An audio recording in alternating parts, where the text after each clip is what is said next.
Welcome to Spiritual Calisthenics. Christ is in our midst. August 26th, we commemorate the holy martyrs, Adrian and Natalie, our righteous father Joseph, and the icon of Mother God of Vladimir. Regarding Saint Adrian and Natalie, the martyrs, and their 33 companion martyrs in Nicomedia, the holy martyrs Adrian and Natalie confessed the Christian faith during the reign of Maximian in Nicomedia in the year 298. Adrian was a pagan, witnessing the valor of the martyrs and the fervent faith with which they suffered their torments. He also declared himself a Christian and was imprisoned. When this was told to his wife Natalie, who was secretly a believer, she visited him in prison and encouraged him in his sufferings. Then Adrian's hands and feet were placed on an anvil and broken off with a hammer. He died in his torments. His blessed wife recovered parts of his bodies and relics and took it to Agiropolis near Byzantium and reposed in peace soon after. Thou didst deem that faith, which hath salvation to be riches, never lost or plundered. Thou forsookst thy father's impiety, and thou didst follow thy master, becoming rich in his divine gifts, O glorious Adrian. With the godly-minded Natalie, who emboldened thee, treat Christ God, O martyr, that our souls be saved. Having wisely laid to heart all the divine words of thy godly-minded wife, Adrian, martyr of Christ God, in torments thou strovest ardently, with thy yokemate, thou now hast received thy crowns. Saints Adrian and Natalie, along with Saints Timothy and Mavra, Zacharias and Elizabeth, Joachim and Anna are among the married saints that we pray to watch over our marriages. Regarding the icon of the Mother of God of Vladimir, in all probability, the icon of the Mother of God of Vladimir was painted in Constantinople. In the 12th century, Patriarch Luke Chrysovergus sent it to Kiev, the great Prince Yuri Dolgruki. The icon was kept in the convent of Vyshgorod, whence the holy Prince Andrew of Vogliobovo brought it to Vladimir. The icon is one of the most venerated in Russia, having been carried by princes in military campaigns, prayed before by rulers for the welfare of the people, and flocked to by the faithful of all walks of life. At the election of the metropolitans and patriarchs, the names of the candidates were placed before this holy icon, and after prayer, the lot chosen. Patriarch Tikhon the Confessor was elected this way. The icon is celebrated also on June 23rd and May 21st, the last feast being established to commemorate the deliverance of Moscow in 1521 from the onslaught of the Tatar Khan Makhmet Giri.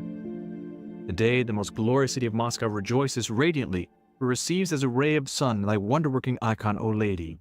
And as we now have recourse thereto, we pray to thee and cry, O most wonderful Lady Theotokos, pray to Christ our God, who was incarnate of thee, that this city and all Christian cities and countries be kept unharmed from all assaults of the enemy, and that our souls be saved, for he is merciful.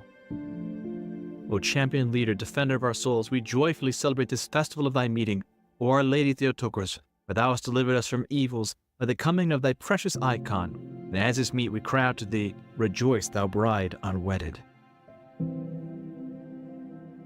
St. Paul's letter to the Hebrews. Brethren, recall the former days when after you were enlightened, you endured a hard struggle with sufferings, sometimes being publicly exposed to abuse and affliction, and sometimes being partnered with those so treated.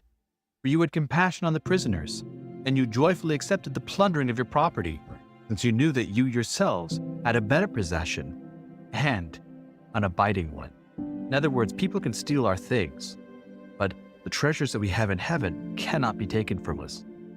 Therefore, do not throw away your confidence, which has a great reward. For you have need of endurance, so that you may do the will of God and receive what is promised.